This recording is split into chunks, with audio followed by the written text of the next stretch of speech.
In GTA San Andreas, you can have up to 6 girlfriends, which I'm sure you already knew. But did you know there are several interesting tricks and facts to do with them the game never explains? For example, if you take out a camera and go to take a photo of any one of your girlfriends, they will actually pose for the camera, and CJ will say some quotes like this. Say cheese.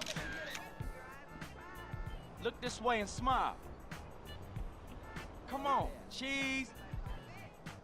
You can also give your girlfriends gifts like flowers, plastic eggplants, and battery-powered romance devices, if you know what I mean. CJ, it is so me. Another fact many of you probably didn't know is that when dating 2 or more girlfriends, there's a tiny chance one will actually show up while you're on a date with the other, triggering the jealous girlfriend minigame. This is a super rare feature to occur. Probably only about 3% of players have experienced this. So if this does happen to trigger while you're on a date, this notification will pop up alerting you that you've been spotted by another girlfriend. And you can easily tell which girlfriend it is because they will be in their very distinct personal vehicles that are always parked outside their place.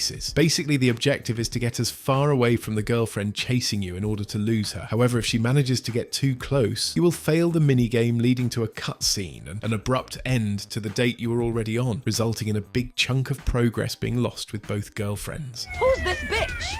What does this old bitch want, Carl? There's a couple of tricks in San Andreas that actually let you steal locked cars you'd normally never be able to get into. We'll use Denise's car as an example, which we've all tried to jack at some point. So all you actually need is a tow truck, which spawns in a few places like the airport. Attach the locked car to the back of the tow truck and tow the car into one of your garages next to your safe house.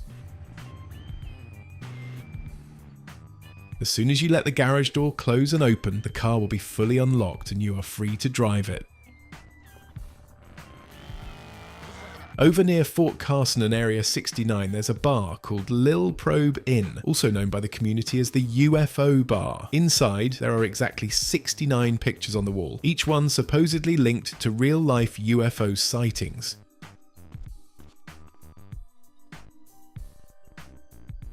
But also, if you go into the back room, there's actually a beta map of San Andreas hanging on the wall.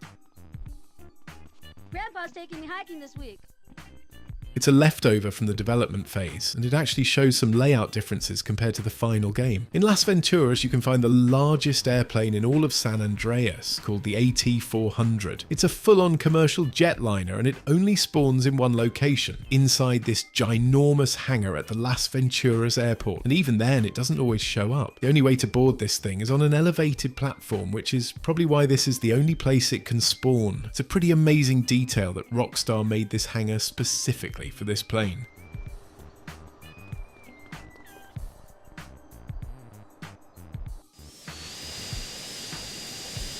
And as you can see, this thing is so big, the camera is literally clipping through the roof of the hangar. The AT-400 is also the first controllable airliner in the series, and the largest vehicle in the entire game. Rockstar never made a mission around it, no objectives tied to it, it's just secretly chilling in a hangar for the real ones to find. Flying this beast handles like a bus on wings, but when you finally get it off the runway, it's one of the most satisfying flexes in the game.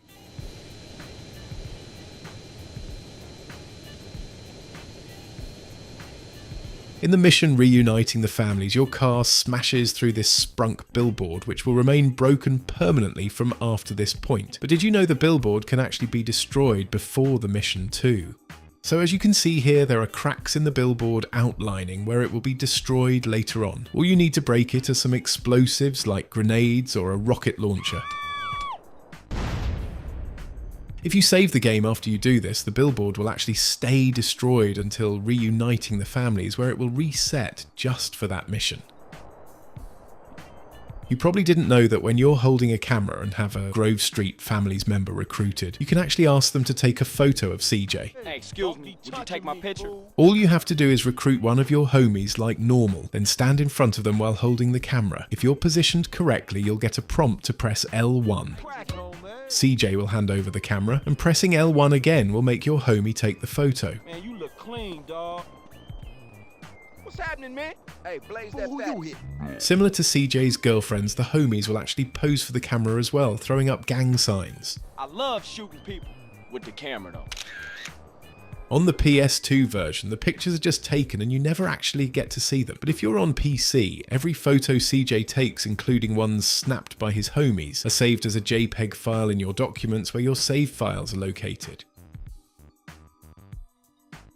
There are two rappers involved in the San Andreas storyline, Mad Dog and OG Loke, who both sell merch at the Victim to Die 4 clothing store. By the time this store becomes available for the player, Mad Dog's career is in shambles, while OG Loke is on top of the rap game, and their merch prices reflect this situation. However, after the mission Cutthroat Business, where CJ helps Mad Dog get his rhyme book back and expose OG Loke for being the complete fraud he is, something interesting actually changes in the world most players will miss. If you head back to the clothing store, you'll notice OG Loke's merch is still available, but now it's much cheaper than before, going from $200 to $15. On the flip side, after helping Mad Dog, his branded outfits go up in price from $30 to $300 as his career has basically been revived at this point. It's a subtle detail most players never catch, but another example of Rockstar's insane attention to detail. In San Fierro near the hippie shopper, there's a graveyard called the Opposition Memorial. There are 72 gravestones spread across 3 plateaus in rows of 18, and a wall filled with unreadable text. But if you look closely, every single gravestone is engraved with the text, RIP Opposition 1997 to 2004. This is Rockstar's way of saying they buried the competition with this game, which they most definitely did. The dates reference the release of the original Grand Theft Auto in 1997 to San Andreas, which released in 2004, basically marking the era where Rockstar began to dominate the open world genre. Above it is also the Rockstar Games coat of arms. If you try to enter the police precinct parking lot with a normal vehicle, the barrier will not open, and if you try to go in on foot, you will be chased by this cop here in the booth who will eventually call for backup, resulting in a wanted level. But if we go back with a police car and try to go in, the barrier will automatically open.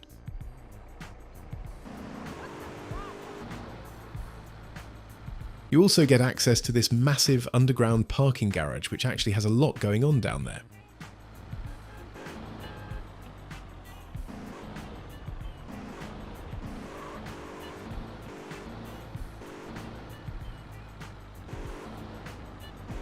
There are some pretty cool references to other iconic games from Rockstar like Manhunt and Max Payne hidden throughout San Andreas. For example, there is actually a glass supplier in San Andreas called Max Payne, which specializes in bulletproof glass and can be found at a gas station in a small town located in Red County.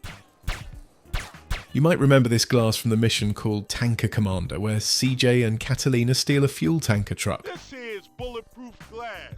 So you can just fuck off, bitch, before I call the sheriff. The references to Manhunt can be found in Zero's RC shop, which becomes available after purchasing the property. Nice outfit, dude. Also, as you can see here, we have some pretty cool references to Vice City, the title that came before San Andreas.